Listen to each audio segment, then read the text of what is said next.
Welcome to the fifth video in our series on scholarly habits for exegesis. This is scholarly debates on scholarly or peer-reviewed or journal papers. You want to look at how you debate in a scholarly fashion two journal papers, especially those that have been peer-reviewed. Now, the requirements for a scholarly paper is that in Greek exegesis is that it examines the Greek text. It provides original translation, examines a focused issue.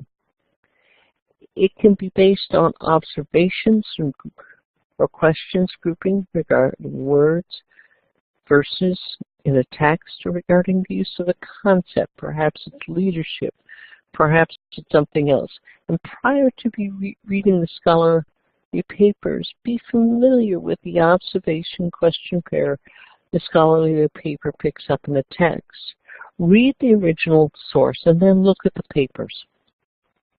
Now, the outline form on a scholarly paper is the same whether you are posting a summary in a post for a discussion forum or whether you're posting it within an exegetical paper. You summarize the scholarly journal entries. If you have multiple, you summarize each one. Then you synthesize all of them, and you apply it to the Greek text and analysis.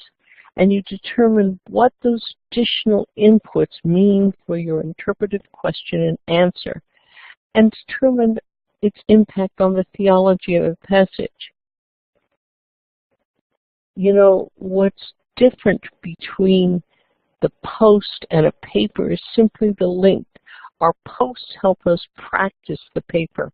Again, a post, 150 to 200 words for two scholarly papers, will be just like your exegetical commentaries. It will summarize the key point of the scholarly paper in 35 to 50 for each of the two scholarly papers. It will compare and contrast in another 15 or 70 words, and it will give you so what meaning for the discussion forum in about 30 words.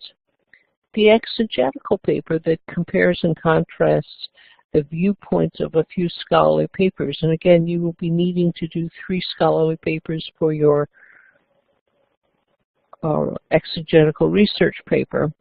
You must summarize each one. It may be, again, only 35 to 50 words.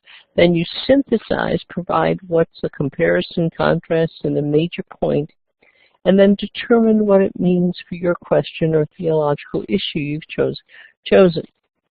Now, we're going to work on a few of these because in our discussions we've had interesting discussions on the structure for Thessalonians.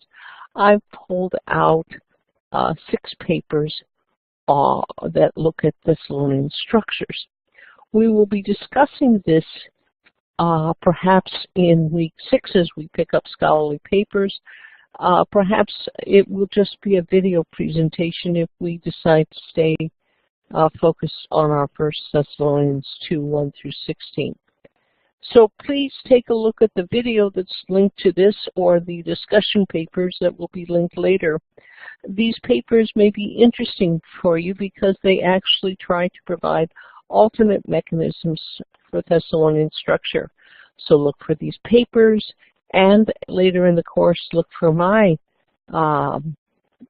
synthesis, summary and synthesis on all of these 6 papers. Thank you again for your time, and I'll look forward to talk about exegetical papers as an imagined discussion. We've been building toward this in this series, so I hope it will be helpful for you as you start working on your papers. Thank you.